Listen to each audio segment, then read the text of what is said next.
আসসালামু আলাইকুম সবাইকে। আমি মিরপুরে আমার প্রায় আসা, কারণ মিরপুরে আমার শ্বশুরবাড়ি। তো শ্বশুরবাড়ি এলাকায় আসতে তো ভালোই লাগে। কথা বলুন না ভাই।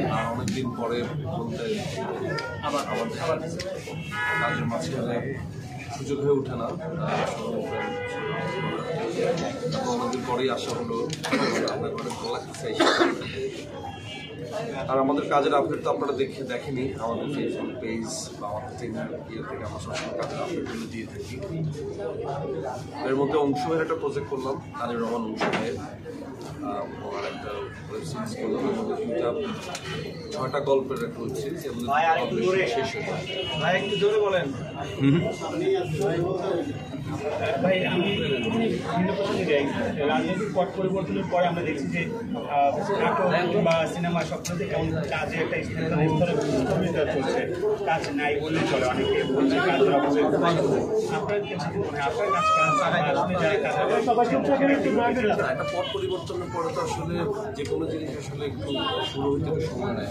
তো হয়তো সেই সময়টাই সবার কাছে ছিল, হয়তো সেই কারণে আপনার কাছে মনে হচ্ছে যে কোনো কিছু করছে না, কাজ করছে কাজ। অনেক অভিনেতা অভিনেত্রী ক্যামেরার সামনে নাই, তারা অনেকদিন একটু গা ঢাকা দিয়ে বলি কেমন হয় জানি না, তারা নাই ক্যামেরার সামনে, তারা কাছ থেকে অনেকটা দূরে রয়েছে বিগত দিনের কারণে। সেটা কেন তারা কেন দূরে আছে আমি জানি, তাদের ব্যাপার। তারা কেন গা ঢাকা দিয়েছে তারা বলতে পারবে, আমি তো বলতে পারতেছি না। সরকার পরিবর্তনের পর অনেক আর্টিস্ট অনেকেই এসে সেই ক্যামেরার সামনে বলছে যে তারা বৈষম্যের শিকার হয়েছে, অনেক ধরনের সমস্যা ফেস করেছে, কিন্তু সেটা বলতে পারেনি। তো আপনি কোনো বৈষম্যের শিকার হয়েছিলেন কিনা বা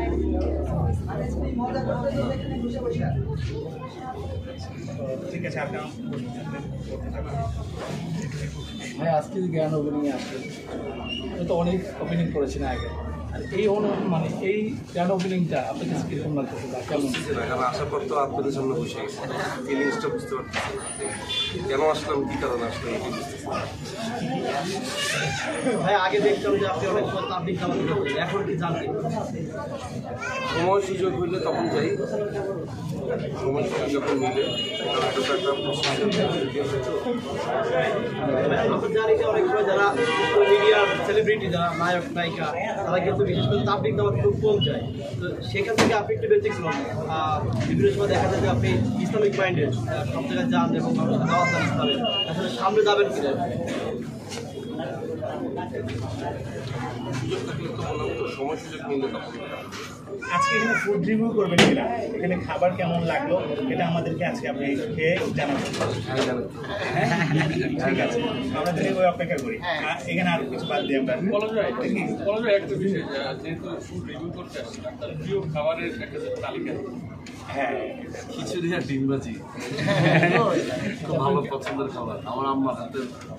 খিচুড়ি, ডিম ভাজি, সাথে যদি শুটকি ভর্তা থাকে।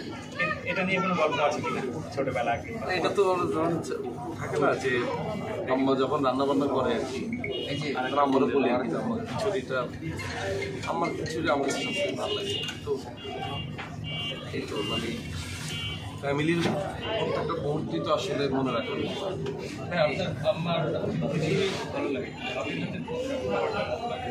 ও রান্না বান্না কিছু এক্সপেরিমেন্ট করে, মানে বিভিন্ন ধরনের কিছু খাবার বানায়, ওগুলো ভালো লাগে। হ্যাঁ না, হয় নাই, মানে আলহামদুলিল্লাহ সেটা হয় নাই। দেখলাম যে ও খুব সুন্দরভাবেই রান্না করছে এবং আমি খুব আরাম করে দিয়েছি। নিজে কি রান্না করতে পারে? ডিম পোস্ট করতে পারি, ব্যাচেলার আলু। হ্যাঁ।